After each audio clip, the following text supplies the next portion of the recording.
தவக்கால சிந்தனைகள். இரண்டாவதாக, திருத்தந்தை பிரான்சிஸ் ஒழுக்கத்திலே நாம் மிகவும் ஏழைகளாயிருக்கிறோம் என்பதை குறிப்பிட்டு வருத்தப்பட்டார்.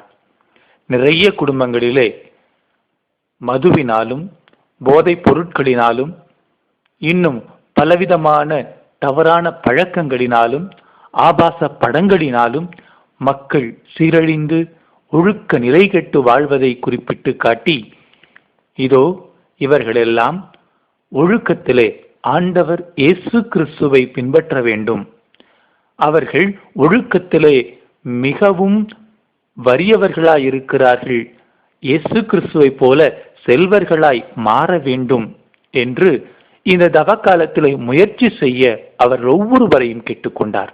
ஆம், ஒழுக்கத்திலே இயேசுவை பின்பற்றி செல்வர்களாக மாறுவோம்.